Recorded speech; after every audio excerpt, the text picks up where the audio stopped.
Part. अब इसमें आती है कहानी, देखो यहां भी आप बात को समझो कि यहां h क्या है, देखो बच्चों 2 है, इवन है, यहां है ओड, ठीक है जी। अब बात को समझना, क्या कहना चाह रहा हूं, यहां आप h को छोड़ दो, मैंने जो समझाया आपको, अकेला है उसमें तो कितने की भी मल्टीप्लाई कर लेंगे, उसको देखेंगे बाद में, उसको अलग कर दिया मैंने। यहाँ Al को अलग कर दो, इसे भी हम बाद में देखेंगे। फिर किसे देखें सर, क्लोरीन दोनों तरफ जो है कंपाउंड फॉर्म में है, अकेला अकेला नहीं है, तो क्लोरीन पे आ जाओ। अब क्लोरीन यहाँ 3 है और यहाँ 1 है, तो इसमें 3 की मल्टीप्लाई कर दो, क्लोरीन के 3 हो जाएंगे। तो क्या बन गया नया जो आपका इनका कंपोजिशन है वो ये बन गया AlCl3 प्लस H2, ठीक है भाई। एक स्टेप कंप्लीट हो गया।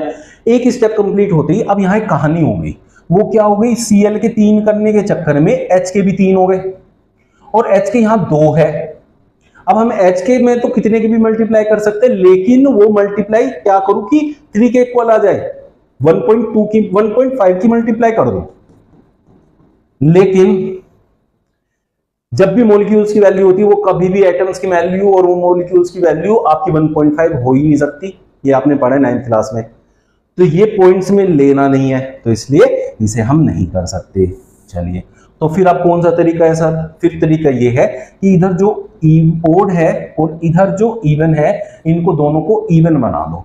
इवन कैसे, इसकी इसमें और उसकी इसमें मल्टीप्लाई कर दो, तो 2 इंटू 3 6 HCl कर दो, और 3 इंटू 2 यहां 3 की मल्टीप्लाई कर दो, ये भी 6 हो गया। तो ऐसे आप इंटरचेंज करके मल्टीप्लाई कर दो, जैसे आप लीनियर इक्वेशन इन 2 वेरिएबल के जो एलिमिनेशन मेथड होता है उसमें इक्वल करने के लिए करते हो, वही मैंने यहां पे किया। अब इसे करती, Cl के कितने हो गए बच्चों, 6 हो गए, और Cl के यहां 2 है, 3 है, तो 3 का कितना टाइम्स करूं कि 6 हो जाए, 2 टाइम्स कर दिया मैंने। अब 3 2 जा 6, Al क्योंकि अकेला है इसमें तो जितने इधर Al के होंगे उतने की मल्टीप्लाई कर दूंगा, उधर Al के 2 हुए तो इधर भी मैंने 2 की मल्टीप्लाई कर दी।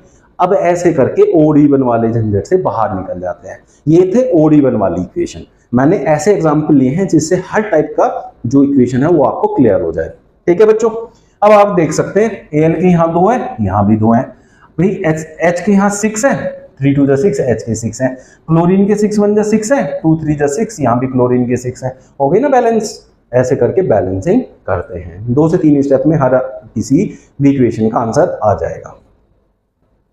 फिफ्थ पार्ट में देखें, यहाँ H के 2 है, यहाँ H के 2 है, S का 1 है, S का 1 है, यहाँ O के 2 है, यहाँ O के 2 और एक 3 है। अब फिर क्या करते हैं ऐसे केसेस में, यहाँ ऑक्सीजन है 3 और यहाँ है 2, अब ओड को इवन बनाना है, ओड किधर बन रहा है, इधर बन रहा है, तो इसका मतलब इसे इवन बनाने के लिए मुझे कम से कम 2 की मल्टीप्लाई करनी पड़ेगी।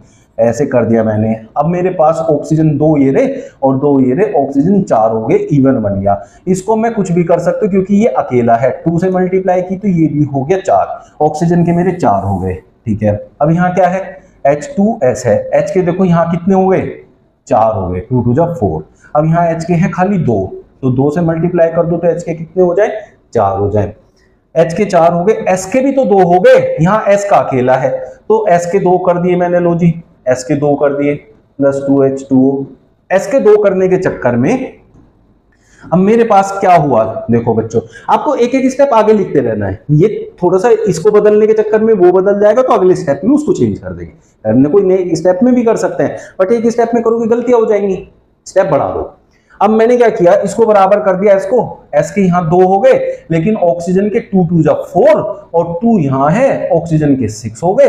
अब यहाँ ऑक्सीजन O2 था, 2 की जगह मैं 3 की मल्टीप्लाई कर दूं, ऑक्सीजन के 6 हो जाएंगे, तो ऑक्सीजन के साथ तो मैं किसी की भी मल्टीप्लाई कर सकता हूँ क्योंकि वो अकेला है, उसके मल्टीप्लाई करने से बाकी किसी पे कोई चेंज नहीं आएगा। अब आप यहाँ देखो H के कितने हो गए, 2 2 जा 4, S के कितने हो गए, 2 1 जा 2, O के कितने हो गए, 6, इधर S के कितने हो गए बच्चों, 2, ऑक्सीजन के कितने हो गए बच्चों, 2 2 जा 4 और 2 6, और बचा क्या H के कितने होंगे, 2 2 जा 4। देखो सेम ही तो आ गए, ये इससे मैच कर रहा है, ये उससे मैच कर रहा है, ये इससे मैच कर रहा है।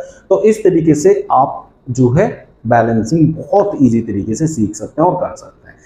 मिलते हैं कल फिर नए सेशन में नए क्वेश्चंस के साथ। बढ़िया लगा ये सेशन तो लाइक करना, फॉरवर्ड करना बाकी बच्चों तक, और चैनल जरूर सब्सक्राइब कर लेना। Thank you.